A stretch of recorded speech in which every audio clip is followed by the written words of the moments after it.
નમસ્કાર દર્શક મિત્રો, આપ જોઈ રહ્યા છો Banas crime 24 news Gujarati channel. હવે જોઈએ આજના મુખ્ય સમાચાર।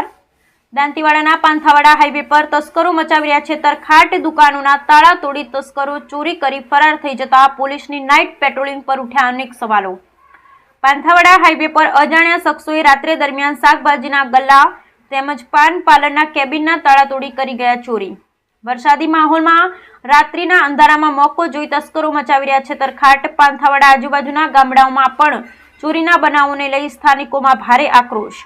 પાંથાવાડા વિસ્તારમાં ચોરીના બનાવો વધતા લોકોમાં ફફડાટ વ્યાપી જવા પામ્યો છે। પાંથાવાડા પોલીસની કામગીરી પર ઉઠ્યા અનેક સવાલો। રાત્રિ દરમિયાન સઘન પોલીસ પેટ્રોલિંગ કરી લોકોની સલામતી વ્યવસ્થા જળવાય તેવી સ્થાનિકોની માંગ। Bureau report Haresh Thakkar, Deesa, Banaskantha. હું પાથાવાડા નરસિંહભાઈ રસિકભાઈ મોદી પાથાવાડાથી બોલું છું। ડિસ્કો પાન પાર્લર મારે 2-4 મહિને ગલ્લાની ચોરી થાય છે, બરોબર। અને હાલે આજે ચોરી થઈ ગઈ છે, બરોબર।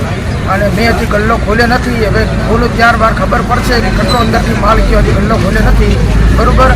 અમારી માંગ એવી છે કે પોલીસ સ્ટેશનમાં મેં જાણ કરી છે કે અમારે આ ચોરી થતી અટકાવે, બરોબર। એવી અમે માંગ માગે છે પોલીસ સ્ટેશનમાં।